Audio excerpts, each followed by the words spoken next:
Jazz Ferguson, junior receiver for the Demons. Northwestern coming off a frustrating loss at Sam Houston, in which the Demons, again, showed a lot of offensive prowess, just didn't get enough points in the end zone. Now we go to play our third ranked team in as many games, Central Arkansas on the road Saturday. Jazz, let's revisit the game Saturday. For you, another 100-yard game, 2 touchdowns.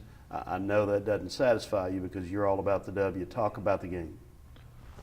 Well, I mean, we started off shaky. I want to say we got down to a 14-0 deficit. I mean, but we was able to overcome that. They scored 21 unanswered points.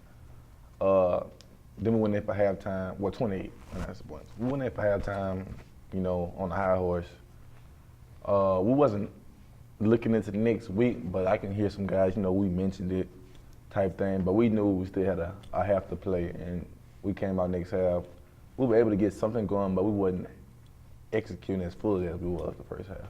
Okay, so what's the lesson learned from these last 3 games in which you could have won all of them, any one of them, if we just cashed in the opportunities we had and played 4 quarters?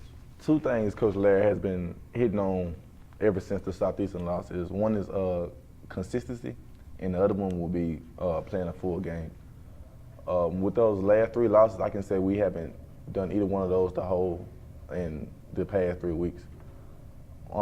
Yesterday we went out for practice. We came out, you know, a bit kind of like how we did last Sunday with practice.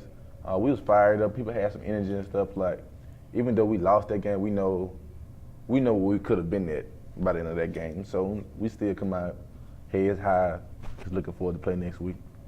What's it take to take coulda to woulda to did? That extra effort from everybody. I mean, each individual person has to look in the mirror and see where they can get better at, where they can improve at, where their weakness is, and just get rid of that weakness part. Just finding a way that we can maintain being a good football team, even with the highs and the lows. Okay, for you individually, obviously, another big night. What was the difference in this game and the previous game in terms of being able to be productive and making the plays you did? I think I was more involved in the game plan this week.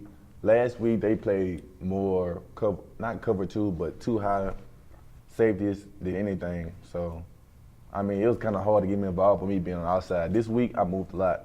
I moved to the inside a lot. I moved to the other side of the field a lot, which was able just to get me and as well as a bunch more of the receivers in the game plan. Okay, what's it take to get this offense to that level that you guys need to get to? We got to be consistent. We got to be that offense that want to score points when we losing as well as when we winning. Okay, let's look forward to Central Arkansas. Obviously, your first year as a Demon on the field, but you were familiar with them last year a little bit. And it's another ranked team. It's on the road. Can the frustration of the last few weeks benefit the Demons on Saturday?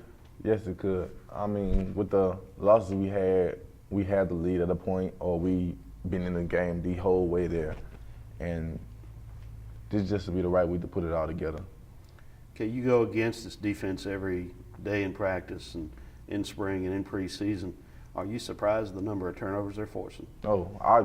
Since I've been participating in practice since spring and right along with the fall, the summer workouts, everything, they showed that they were capable of being that defense in the Southern Conference, like with the most turnovers. We had always hustle to the ball, and they showed that every Saturday. All right, I'm going to ask you for a scouting report on 2 players. The guy you know the best on the team, Ryan Reid. I know Ryan can do anything and everything in his power to win the football game. I know he is just emotional at the game as I am. We have different ways of showing it, but I know I can walk down the sideline to the defense side and talk to him so he keep my head in, as well as him. He can walk to the offensive side and ask me what we need to do and what got to happen. I know he's very emotional about it. All right. The other guy I want a scouting report on is your brother at Louisiana Tech. A grown man playing football. That's the only thing I can think of. I mean, he always been the aggressor. He has never been passive about football. If anybody was to have more love for the football game itself than me, it'd probably be him. So how has he influenced you, and how can he continue to influence you? He calls me before every game, give me the brother speech and then like the football speech. It's the part I wanted. He's like, you know, you're my brother. I encourage you. do your best and whatever. And then like it's football, you know, it's gonna be ups and downs. It's gonna you're not gonna always have your way. You never get the ball all the time. But he always encourages me to play through the game, play without the ball, and to be a better, encouraging leader for my team. Okay, he's a defensive end. Why isn't he a wide receiver? He can't catch. He also weighs a lot. He's like 265, so I don't think he'd be too comfortable out there trying to run routes. You're a wide receiver. Why are you not a defensive end? I'm 225, not 265, so I couldn't really go down there and handle business all game like some of our guys can. Who was the better basketball player? Me, definitely. That's what I thought. Thanks, Jazz. No problem.